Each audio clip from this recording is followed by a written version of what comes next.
तो last term तक हम लोगों ने किसी स्फीयर्स के अंदर, जो कि हम लोगों ने सॉलिड, नॉन कंडक्टिंग एक तरह का स्फीयर पढ़ा था, और बाकी जो तीन थे हमारे HC, HC और HNC, यानी हॉलो कंडक्टिंग, सॉलिड कंडक्टिंग और हॉलो नॉन कंडक्टिंग, इन तीनों को एक कैटेगरी में रखा था। और उनके लिए इलेक्ट्रोस्टैटिक पोटेंशियल और इलेक्ट्रिक फील्ड का कैलकुलेशन हम लोगों ने कर लिया था। उनके ग्राफ्स भी वगैरह भी देखे थे, कुछ अलग अलग तरह के ग्राफ्स बन रहे थे।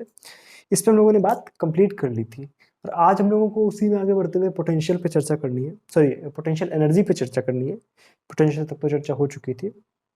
तो सबसे पहले उन जो तीन हमारे एक कैटेगरी के स्फीयर्स हैं, यानी हॉलो कंडक्टिंग, सॉलिड कंडक्टिंग और हॉलो नॉन कंडक्टिंग, इनके लिए सबसे पहले पोटेंशियल एनर्जी कैलकुलेट कर लेते हैं, और उसके बाद हम लोग सॉलिड नॉन कंडक्टिंग के लिए पोटेंशियल एनर्जी कैलकुलेट करेंगे। ठीक है, तो सबसे पहले हमारे चीज पास है पोटेंशियल एनर्जी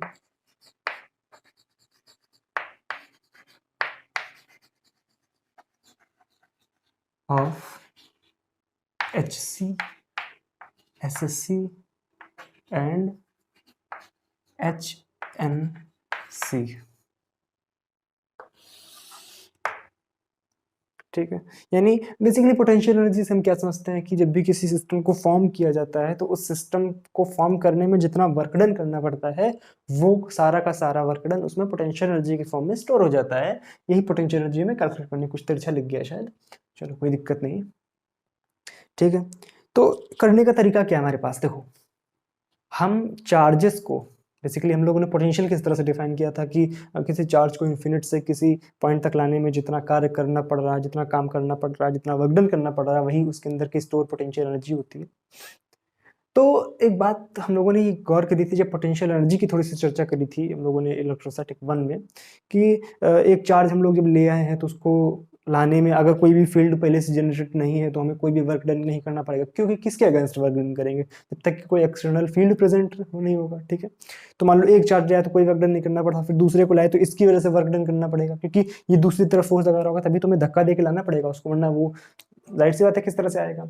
ठीक है, तो करेंगे क्या, देखो ध्यान से, मान लो हमारे पास ये स्फीयर है।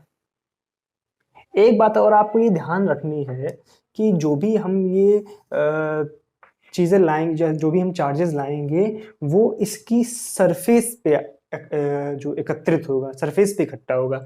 इसका मतलब ये इसका अंदर से कोई लेना देना नहीं, यानी जो भी चार्ज ला रहे हैं वो हम एक पर्टिकुलर रेडियस R पे ला रहे हैं। ठीक है ना, जो भी चार्ज लाएंगे वो हम R पे लाएंगे। ठीक है ना, कुछ अंदर हमें चार्ज नहीं लाना है। ठीक है, तो मान लो यहाँ कहीं इन्फिनिट पे चार्ज रखा हुआ था, इन्फिनिट से हम चार्ज ला ला के यहाँ पर इकट्ठा कर रहे हैं।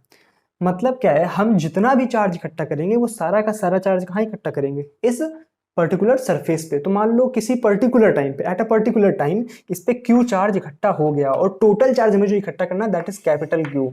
ये कैपिटल इधर लिख लेते हैं, that is total charge capital Q।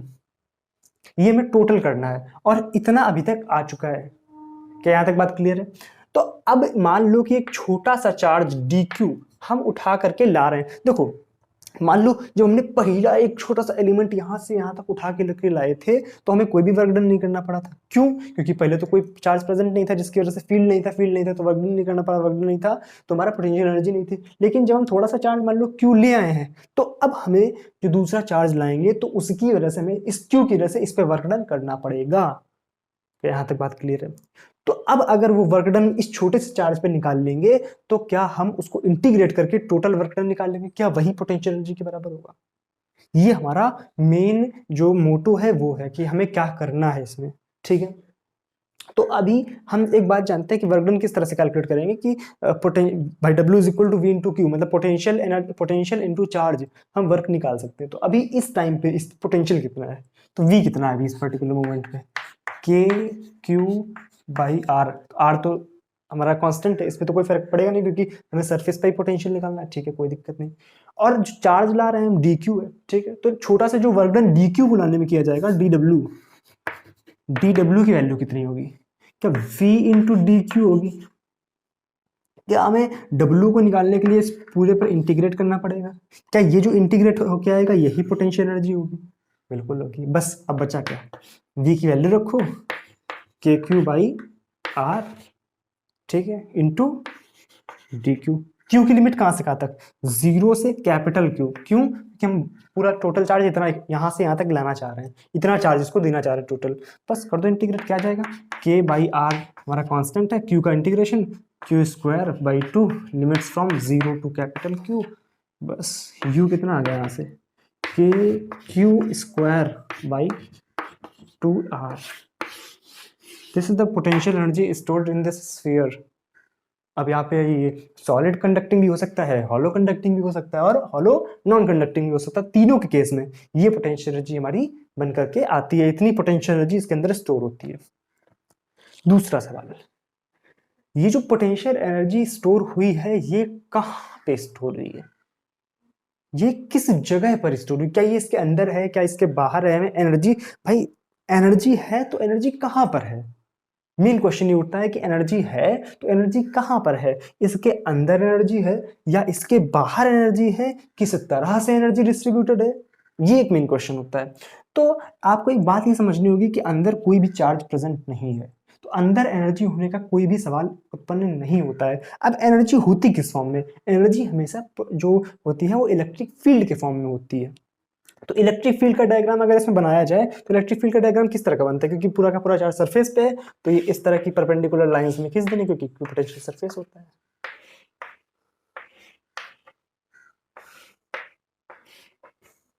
क्या ये बात समझ आ रही है? इस तरह का इलेक्ट्रिक फील्ड होगा, और इलेक्ट्रिक फील्ड कहां से कहां तक होगा, क्या आर से इंफिनिट तक होगा?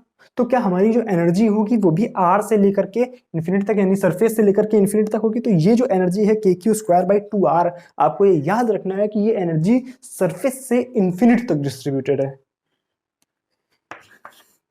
This energy is confined, confined क्या ही वर्ड यूज करें कि कन्फाइंड तो है नहीं, ये पूरे में डिस्ट्रीब्यूटेड है, ठीक है ना, distributed from r to infinite. क्या यहाँ तक बात क्लियर है कि ये जो एनर्जी है ये r से लेकर के इनफाइनाइट तक डिस्ट्रीब्यूटेड होगी, कोई दिक्कत? तो इसका एक हम लोग एप्लीकेशन भी पढ़ते हैं जब हम लोग जो स्फेरिकल कैपेसिटर पढ़ते हैं, कि हम लोग, भाई कैपेसिटर क्या होता है अभी हम लोग आगे चल के जब पढ़ेंगे, तो कैपेसिटर का सिंपल मतलब होता है कि एनर्जी को स्टोर रखने वाला, और इसके पास भी एनर्जी है, बट ये एनर्जी उसी तरह से है जिस तरह से आप समझ लो कि एक बाल्टी पानी है, उस पूरी बाल्टी पानी को आप उड़ेल दो, ठीक है ना, अगर आपने उस पूरी बाल्टी पानी को उड़ेल दिया तो वो फर्श पे या जमीन पे बिखर जाएगा पूरी तरह से, और वो बिखरा हुआ पानी किसी यूज का नहीं रहेगा। उसी तरह से इस केस की एनर्जी भी होती है, इसकी एनर्जी जो है वो यहाँ आर से लेकर के इन्फिनिट तक डिस्ट्रीब्यूटेड है, जो कि किसी काम की नहीं है। अगर वो एक जगह कन्फाइंड हो, इतनी ही एनर्जी के क्यू स्क्वायर बाई 2r, ये अगर एक जगह कन्फाइंड है तो उसका बहुत ज्यादा यूज हम कर सकते हैं, लेकिन इस एनर्जी का हम कोई यूज नहीं कर सकते। अभी हम लोग आगे चल के कैपेसिटर में भी देखने वाले हैं। क्या यहाँ तक पिक्चर क्लियर है? उतारो उसको। तो आई होप यहाँ तक की जो भी चर्चा है वो आपके समझ आ गई होगी। अब नेक्स्ट चीज़ हम लोग बात करते हैं जो है वो है सॉलिड नॉन कंडक्टिंग स्फीयर के बारे में। इसके लिए हम लोग पोटेंशियल एनर्जी कैलकुलेट करेंगे, ठीक है ना, मतलब एक सॉलिड नॉन कंडक्टिंग स्फीयर लेंगे और उस पर चार्ज लाना शुरू करेंगे, ठीक है ना, और उस चार्ज को लाने में जो टोटल वर्क डन करना पड़ेगा that will be stored in form of potential energy in that particular sphere, वो हमें कैलकुलेट करना होगा, ठीक है ना। तो potential energy of a solid non conducting sphere, ठीक है। नोट करने वाली बात इसमें क्या है कि जो भी हम चार्ज लाना शुरू करेंगे वो पूरा का पूरा सरफेस पे डिस्ट्रीब्यूटेड नहीं होगा।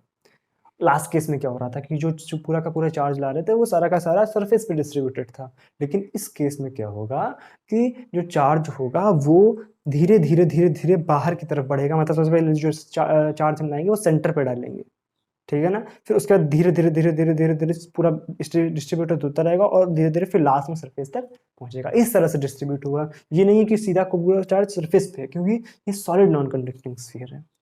तो ये बात आपको अपने दिमाग में रखनी होगी कि किस तरह से चार्ज का डिस्ट्रीब्यूशन हो रहा है इस केस में, ठीक है।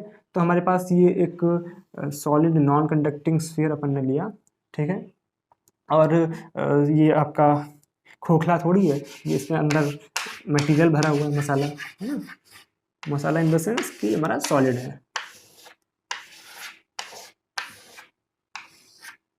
ठीक है। अब हम करेंगे क्या कि इस पे चार्ज लाना शुरू करेंगे, ठीक है। तो यार चार्ज लाएंगे तो चार्ज इस तरह से बढ़ रहा है, ये अपन बात कर चुके हैं। तो मान लो किसी टाइम पे जो चार्ज है वो इस जगह तक आ चुका है, उसमें क्या था, केवल चार्ज चेंज हो रहा था, इसमें क्या रेडियस भी चेंज हो रही चार्ज की। उसमें केवल हम पर्टिकुलर आर रेडियस पे डाल लेते हैं, इसमें हम रेडियस धीरे धीरे बढ़ा रहे हैं, ठीक है ना। अभी ये स्मॉल आर मान लो कि यहाँ तक हम चार्ज डाल चुके हैं और जो टोटल रेडियस है दैट इज कैपिटल आर। ये अंदर से खोखला नहीं है, इस बनाने का सेंस से मैंने इस तरह से बनाया है कि इस पॉइंट तक चार्ज आ चुका है, मतलब यहाँ तक चार्ज इस समय आ चुका है। दूसरे कलर से बनाने की कोशिश करते हैं, मतलब यहाँ तक चार्ज भर चुका है, अब धीरे धीरे बाहर की तरफ भर रहा है, ठीक है। मान लो जब तक ये चार्ज भरा हुआ है, इस टाइम पे जो चार्ज है दैट इज स्मॉल क्यू। और अब क्या करना है हमको, इन्फिनिट से छोटा सा चार्ज डी क्यू ले करके यहाँ पर डालना है। कहाँ से, इनफाइनाइट से। क्या यहाँ तक बात क्लियर है। अब जो हमें टोटल वर्क डन करना पड़ेगा उसमें आर भी एक वेरिएबल है, उसमें आर क्या था, कांस्टेंट था, इसमें आर भी वेरिएबल है, तो थोड़ा सा कॉम्प्लिकेटेड आपका बन सकता है, हालांकि कुछ खास नहीं है, ठीक है। तो अब इस टाइम पे हम पोटेंशियल लिखेंगे यहाँ पर, तो पोटेंशियल कितना लिखा जाएगा, के क्यू बाई स्मॉल आर। वहां पे क्या था, कैपिटल आर, क्योंकि यहाँ पे पोटेंशियल की वैल्यू जो है वो आर पे भी डिपेंड कर रही है, वहां पे क्या था, सिर्फ क्यू पे डिपेंड कर रही थी, ठीक है ना। तो यहाँ पे आर पे भी डिपेंड कर रही है, वहां पे आर कांस्टेंट है, यहाँ पे आर वेरिएबल है, ठीक है। चलो कोई दिक्कत नहीं। और जब हम लिखेंगे हमारा छोटा सा वर्क डन इस डी क्यू को लाने में, D W is equal to V D Q. क्या ये बात क्लियर है यहाँ तक। अब इसको में इंटीग्रेट करना है, चलो कोई दिक्कत नहीं, पहले वेरिएबल्स को थोड़ा सा रीअरेंज करके देखते हैं। क्या करके देखते हैं, देखो ध्यान से। जो टोटल चार्ज हम क्यू लाएंगे, जो टोटल चार्ज हम क्यू लाएंगे वो कहाँ पे, या इसको हम चार्ज डेंसिटी के फॉर्म में लिखते हैं। चार्ज डेंसिटी किस तरह से लिखते हैं, देखो चार्ज की डेंसिटी तो सेम रहेगी, चाहे हम इतनी जगह में कैलकुलेट करें चाहे पूरी जगह में कैलकुलेट करें। तो पहले हम इतनी जगह में चार्ज डेंसिटी को अगर लिखने का प्रयास करें तो किस तरह से लिखेंगे, चार्ज अपॉन इतनी जगह का volume, 4/3 pi small R cube. और क्या चार्ज डेंसिटी तो हमेशा कांस्टेंट रहेगी, तो जब पूरा भी स्फीयर हो जाएगा तब भी वो कांस्टेंट रहेगी। तो पूरा स्फीयर के लिए पूरा चार्ज क्यू है और वॉल्यूम आपका 4/3 कैपिटल पाई आर क्यूब है। कोई दिक्कत है यहाँ तक। 4/3 पाई से 4/3 पाई कैंसल आउट हो गया। यहां से आपकी स्मॉल क्यू की जो वैल्यू आई that is Q by R cube into small R cube. कोई दिक्कत। यहां से आप डी क्यू की वैल्यू निकालो, तो डी क्यू की वैल्यू क्या कैलकुलेट होकर के आएगी, D Q is equal to R cube का डिफरेंशिएशन क्या हो जाएगा आपका, 3q by R cube into R square D R. क्या ये बात मैंने सही लिखी हुई है। डी क्यू की वैल्यू आ जाएगी 3q R square by R cube into D R. सही है। डी क्यू और क्यू की वैल्यू अब यहां पर हम उठा के रखेंगे, एक बार लिख लेते हैं इसको, D W is equal to K Q by R into D Q. और इसको हम इंटीग्रेट करेंगे कहाँ से कहाँ तक, पहले लिमिट्स पहले एक बार वैल्यूज रख लेते हैं, ठीक है, फिर लिमिट्स लगाते हैं। तो यहाँ पे ये तो u बन जाएगा, ये क्या बन जाएगा आपका, k कांस्टेंट है, बाहर कर लो। q की वैल्यू क्या है, इंटीग्रेशन के अंदर सारी वैल्यूज लिखेंगे, q बड़ा Q मतलब, और R cube by capital R cube, ये सही है ना। Q की वैल्यू लिख ली upon R into R, D Q की वैल्यू 3/r क्यूब है ना, Q R square D R, correct है। और आर की लिमिट कहाँ से कहाँ तक, 0 to 2 बड़ा आर। बस इतना करना था आपको। अब मैथमेटिक्स सॉल्व कर लो। क्या क्या कैंसिल हो रहा है, कुछ कैंसिल हो रहा है, ये एक आर से यहाँ पे एक आर कैंसिल हो जाएगा, कुछ और बन रहा है नहीं।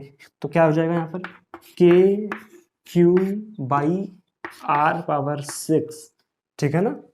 3 भी है, 3k/r⁴, और ये अंदर बचेगा r⁴, और r की पावर 4 का इंटीग्रेशन करेंगे तो हो जाएगा r⁵/5 limits from 0 to capital R, ठीक है ना। तो यहाँ से जब हम पोटेंशियल एनर्जी कैलकुलेट करेंगे तो पोटेंशियल एनर्जी निकल करके आएगी हमारे पास 3/5, क्या चीज, 3/5 के क्यू, और ये r⁵ होगा तो यहाँ नीचे एक r बचेगा केवल, 3/5 के क्यू बाई आर।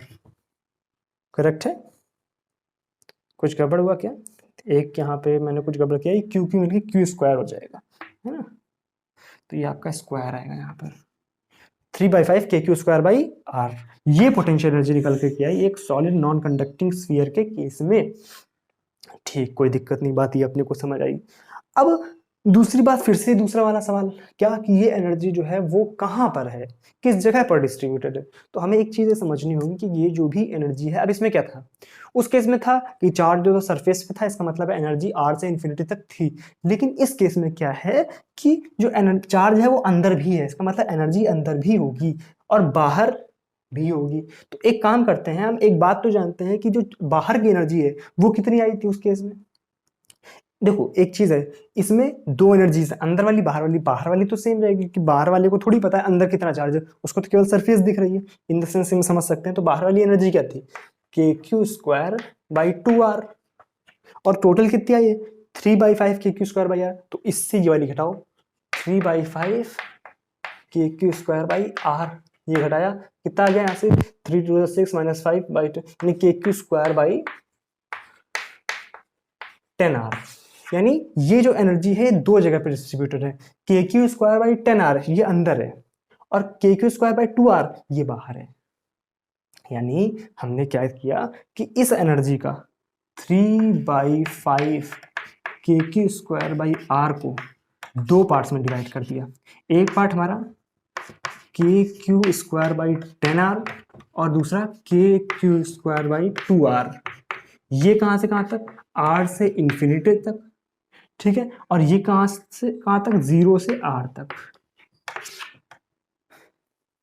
क्या यहाँ तक पिक्चर क्लियर है। यानी जो टोटल एनर्जी हमारे पास है इस स्फीयर की, ये दो जगह पे डिस्ट्रीब्यूटेड है। के क्यू स्क्वायर बाई 10r इसके अंदर है और के क्यू स्क्वायर बाई 2r इस स्फीयर से लेकर के इन्फिनिटी तक डिस्ट्रीब्यूटेड। तो हमारे लिए मोर यूजफुल एनर्जी कौन सी है, ये वाली। आपसे कुछ भी पूछा सकता है, आपसे अंदर की एनर्जी पूछ सकता है, आपसे बाहर। तो ये मत जल्दबाजी में करना कि हमें सिर्फ एक ही रिजल्ट पता है, के क्यू स्क्वायर बाई 5r। ऐसा नहीं, हमें इसको ब्रेक करना भी आना चाहिए कि किस तरह से एनर्जी पूरे जगह पे डिस्ट्रीब्यूटेड है, डिस्ट्रीब्यूटेड, ठीक है ना, क्या निकल रहा है। चलो उतारो इसको। आई होप यहाँ तक की बातें आपको क्लियर होंगी। कोई दिक्कत अगर हो तो कमेंट सेक्शन में नीचे लिख देना, ठीक है। वैसे जहाँ तक मुझे उम्मीद है कि कोई दिक्कत यहाँ तक नहीं होनी चाहिए, सारी इजी इजी बातें थी। अब थोड़ा सा अच्छी एप्लीकेशन वाली बातें करते हैं इस पर कि एनर्जी के क्या एप्लीकेशन हम कर सकते हैं अगर हम एक सॉलिड स्फीयर के अंदर टनल खोदें, ठीक है ना। इस तरह के सवाल आपसे कभी कभी पूछे जा सकते हैं। इस तरह के क्वेश्चंस आपसे ग्रेविटेशन में भी पूछे जा सकते हैं, जहाँ पे मतलब अर्थ को हम एक इस तरह का गोला मान के चल सकते हैं जिस तरह से हम एक solid conducting sphere, solid non conducting sphere को मान के चलते हैं। इसके केस में चार्ज होता है और इसके केस में मास होता है, बस फोर्सेस थोड़ा थोड़ा चेंज रहते हैं, बाकी सब कुछ क्वेश्चन सेम होते हैं। तो फर्स्ट ऑफ ऑल देखते हैं कि किस तरह से हम इनके क्वेश्चंस को टैकल करते हैं। देखो क्वेश्चन होंगे किस तरह से, देखो मान लिया हमारे पास एक ही स्फीयर था, सॉलिड नॉन कंडक्टिंग स्फीयर, ठीक है ना, proper solid non conducting sphere, ठीक। पूरा चार्ज डिस्ट्रीब्यूटेड इस पे, चार्ज क्यू, ठीक है, चार्ज क्यू और चार्ज डेंसिटी रो, ठीक है। हमने क्या किया कि इस टनल सॉरी इस स्फीयर के बीचों बीच एक टनल खोद दी इस तरह से, ठीक है। ये एक टनल खोद दी गई, मतलब इस पार से उस पार जा सको, इस तरह की एक टनल जो कि बिल्कुल सेंटर से पास हो रही है, ठीक है ना। ये बिल्कुल सेंटर से पास हो रही है, इसको आप 3D में इमेजिन करना, बिल्कुल सेंटर से पास हो रही है, छेद, बिल्कुल एक छेद के तरीके इस तरह से, ठीक है। ये इसका सेंटर है सी। अब मैंने बोला कि अगर इसके बिल्कुल कॉर्नर पे, बिल्कुल बिल्कुल किनारे पर मैंने एक चार्ज रख दिया -q और उसका मास है स्मॉल m, ठीक है। तो पहले तो एक बात बताओ कि इस चार्ज का होगा क्या, मतलब ये चार्ज किस तरह से एक्शन करेगा, क्या होगा इसमें, ठीक है। इसको इमेजिन करो। अगर आप बहुत ध्यान से देखो तो इस जगह पे जो इलेक्ट्रिक फील्ड होगी वो बाहर की तरफ होगी और चार्ज किस तरह का है, माइनस। तो एक बात तो हमें ये समझ आती है कि ये चार्ज जो है वो अंदर की तरफ भागेगा, क्योंकि पूरा पॉजिटिव है और ये निगेटिव है, तो अंदर सेंटर की तरफ भागने का प्रयास करेगा। ये बात समझ आती है। तो ये सेंटर की तरफ भागेगा, ठीक भाई। हमने छोड़ दिया, सिर्फ रिलीज किया है ना, हमने कोई भी वेलोसिटी नहीं दी, सिर्फ रिलीज्ड, ठीक है। अब आपसे पूछा गया क्या है कि वेलोसिटी बताओ आप सेंटर पे, सेंटर पे इसकी क्या वेलोसिटी होगी, velocity at centre. Question clear है।